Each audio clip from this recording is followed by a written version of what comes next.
Salut à tous et bienvenue dans cette nouvelle vidéo qui va être un book haul comme vous l'avez vu dans le titre. Et alors je dois dire que ça a été l'hécatombe parce que j'ai énormément de livres à vous présenter aujourd'hui et j'ai envie de dire c'est indépendant de ma volonté mais pas tant que ça, autant assumer.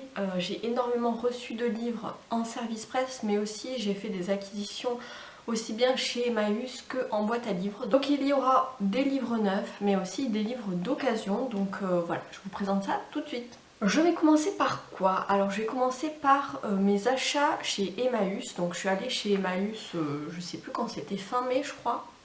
Fin mai début juin, et j'ai trouvé 3 livres. Mon Emmaüs c'est 50 centimes les livres de poche, donc j'en ai eu pour 1,50 € pour 3 livres. Donc le premier c'est Le 5e jour de Mode Tabachnik aux éditions Le Livre de Poche. Ce livre, alors je l'ai pris complètement influencé par Séverine de la chaîne Il est bien ce livre parce que c'était une claque où on va parler d'un tueur en série et en plus de ça c'est basé sur des faits réels. Donc évidemment je vais pas trop rentrer dans les détails de tous les résumés sinon on s'en sort plus. Donc je vous mettrai en barre d'infos tous les liens pour aller consulter les résumés si jamais ça vous intéresse. Ça c'est un bon thriller avec serial killer. J'ai ensuite pris Amstramgram de M.J. Harlich aux éditions 10-18. Pareil, influencé complètement par Séverine puisque là on est sur une série, une saga avec un inspecteur qui revient souvent, je ne sais plus pas, l'inspecteur Helen Grace, voilà, peut-être l'inspectrice. Pourquoi ils mettent pas inspectrice Helen Grace? Bref, je sais pas trop de quoi ça parle, mais apparemment c'est cool. Je sais qu'il y a plusieurs d'entre vous qui m'ont dit que c'était vachement bien comme saga, donc j'ai très hâte de la commencer avec ce tome 1. Et enfin, chez Emmaüs, j'ai également pris un petit Agatha Christie parce qu'on a toujours besoin d'avoir un Agatha Christie dans sa pile à lire. J'ai envie de dire, c'est un peu les must-have parce que entre deux pavés, ça passe toujours bien. Donc j'ai pris Poirot joue le jeu aux éditions du Mas. J'ai un peu craqué sur la couverture que je trouvais très belle, même si c'est une très vieille édition, et donc ça va être encore une enquête d'Hercule Poirot. J'ai pas trop envie d'en savoir plus parce que j'aime bien me laisser porter par les enquêtes d'Agatha Christie, donc voilà, c'est toujours une valeur sûre pour moi en tout cas. Voilà, ça c'était mes petits achats de chez Emmaüs et maintenant je vais passer au service presse et j'en ai reçu quand même pas mal. Ça s'est vachement accéléré alors que durant le mois de avril, mai, c'était plutôt calme et puis là tout d'un coup, boum, il s'est passé plein de choses. Alors j'ai reçu de la part d'une maison d'édition spécialisée dans la jeunesse, la littérature jeunesse, et ça vous l'avez déjà vu dans mon précédent bilan lecture. J'avais pas mal hésité à accepter parce que c'est vrai que je ne lis pas beaucoup de jeunesse, je lis parfois du young adulte mais pas énormément de jeunesse, très jeunesse, et là on est sur quand même une catégorie 8-12 ans, donc c'est très jeunesse. Et je me suis dit pourquoi pas, en plus l'objet livre est super beau et puis l'histoire a été très sympathique, j'ai bien aimé. Donc c'est Clara Catastrophe, le premier tome des Lapins Partout de Alice Pantermuller et Daniela Coll, donc c'est chez Sassy Édition. C'est dur à dire, chez Sassy Édition. Et donc on va suivre une petite fille, Clara, qui veut un animal de compagnie et ses parents refusent et du coup elle va tout faire pour avoir soit des lapins, soit des mini moutons, et sa mère va lui offrir une flûte magique qui va avoir des pouvoirs et qui fait qu'il se passe plein de choses bizarres quand elle joue de cette flûte, donc c'était vraiment très frais, très sympa. En plus de ça, il y a des petites illustrations et avec ce colis j'avais reçu plein de trucs. Je crois que c'était le plus beau colis que j'ai reçu de toute l'histoire de ma chaîne YouTube. C'est donc un petit mot super sympa, il y avait aussi une planche de stickers donc que j'ai plus ou moins déjà utilisé puisque je les ai mis dans mon bullet journal, et puis il y avait aussi un petit carnet Clara Catastrophe, voilà, blanc, tout simple, mais j'ai trouvé l'attention super mignonne, donc voilà, je remercie beaucoup Sassy. Ensuite, comme vous l'avez vu dans mon précédent vlog, j'ai eu la chance de faire partie encore une fois cette année du jury du prix Nouvelle Voix du Polar avec les éditions Pocket. Donc c'est la 4e année que je participe et c'est super cool à chaque fois. Et donc j'ai reçu les 4 livres de la sélection de cette année 2021. Donc il y a 2 livres pour la catégorie roman français, donc c'est ces deux-là. Et avec votre esprit de Alexis Lepsker aux éditions donc Pocket, où là on va être sur des disparitions et des meurtres de scientifiques et de prix Nobel. Donc on va être dans le monde de la science et on va sur un inspecteur qui est fan de probabilité et de mathématiques qui va enquêter. Donc je ne l'ai pas encore lu, mais celui-là il faut que je le lise rapidement. J'ai aussi reçu donc Pour seul refuge de Vincent Ortiz. Pareil, ça c'est un roman français et là on est dans les montagnes du Montana, il neige et on a deux personnages qui se font face. On a un jeune indien qui a été condamné et le juge qui l'a condamné en face de lui, et ils doivent s'entraider pour pouvoir survivre. Donc ça aussi il faut que je le lise rapidement, enfin tous les livres du prix il faut que je les lise avant la fin du mois de juillet pour pouvoir voter. Et enfin dans les deux romans étrangers, il y a Le pensionnat des innocentes de Angela Marson, et celui-là c'est ma lecture en cours, je l'ai commencé, j'en suis déjà plus de la moitié, où on va suivre des gens qui se font assassiner les uns après les autres, et apparemment ils ont un point commun, ils tiennent un secret, ils ont fait un pacte pour garder un secret il y a très longtemps, sauf que ce secret est en train de ressurgir et du coup ils se font assassiner les uns après les autres, et ça a un rapport avec un pensionnat d'orphelines de jeunes filles. On va suivre l'inspectrice Kim Stone qui est en train d'enquêter avec son équipe. Et puis le dernier de la sélection du prix Nouvelle Voix du Polar, c'est Une famille presque normale de M.T. Edwardson. Et là on va être sur des secrets de famille, où on a une famille qui semble normale en apparence, mais il va y avoir un meurtre et ça va tout chambouler. Donc voilà, j'en dis pas plus, mais n'hésitez pas à aller voir les résumés, comme je vous dis, dans les liens qui sont en barre d'infos. Et ces 4 là, je dois les lire très rapidement pour pouvoir voter avant le 31 juillet. Donc je pense que vous les verrez dans le prochain bilan lecture. Enfin, dernière... Et non, pas du tout. Et j'en ai oublié un, je vais le chercher. Ensuite, j'ai reçu de la part de l'autrice elle-même qui m'avait proposé de lire son livre sur Livre Addict, Sous le regard de Laria. Donc c'est de Chloé Garcia et c'est publié dans une petite maison d'édition qui s'appelle les éditions Maya. Donc c'est un roman de fantasy, c'est un premier tome apparemment et les critiques sont plutôt bonnes. On est dans un royaume où il va y avoir le couronnement du fils du roi.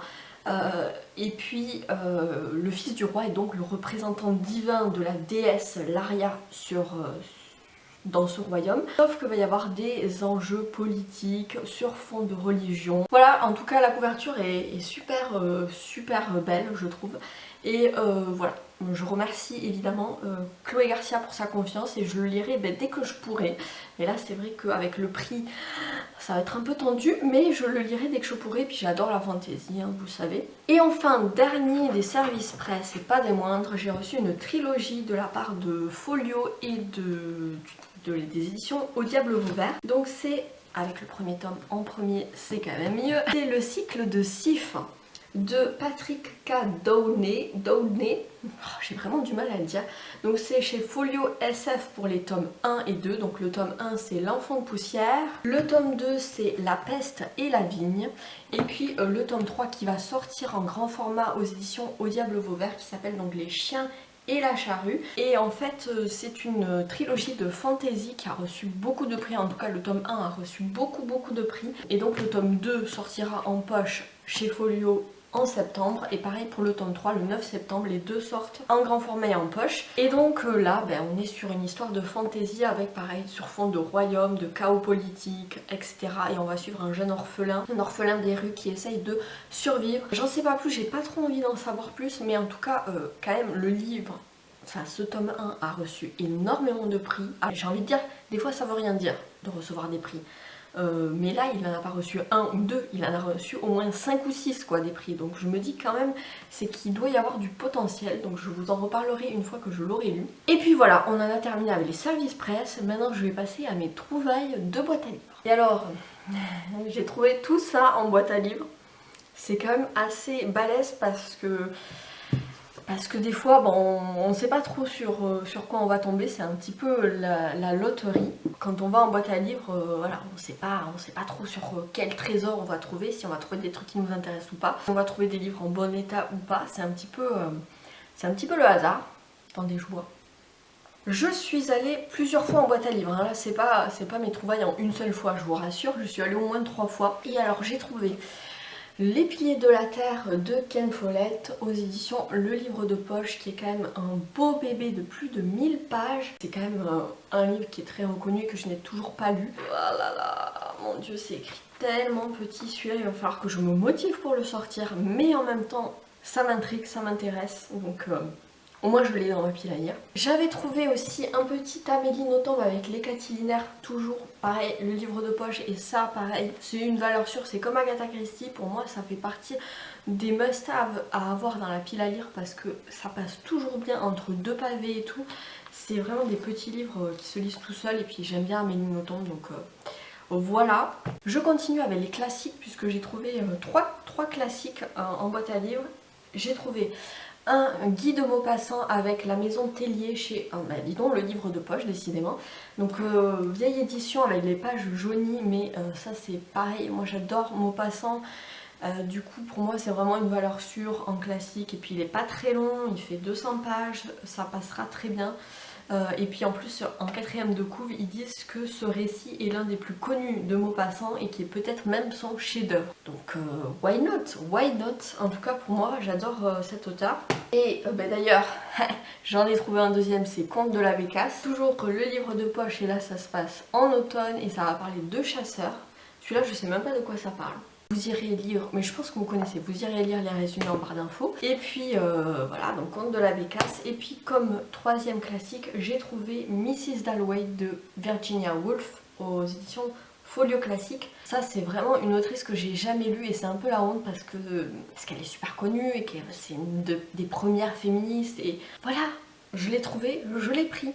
Maintenant, il n'y a plus qu'à le lire. Et enfin, les deux derniers livres que j'ai trouvés en boîte à lire, ils étaient quasiment neufs. J'étais super contente de les trouver. Donc le premier c'est Surface d'Olivier Norek aux éditions Pocket. Et ça, c'est un auteur de thriller français qui est très connu et que je n'ai toujours pas lu. Donc quand je l'ai vu, je me suis dit c'est l'occasion ou jamais. Donc je l'ai pris.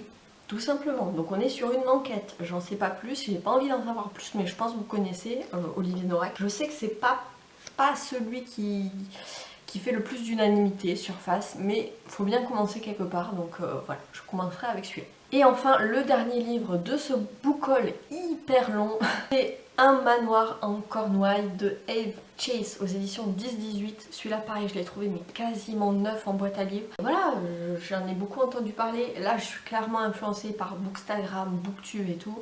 Vous voyez ça en boîte à livres, quasiment neuf, vous prenez, hein. Voilà, et j'ai pris.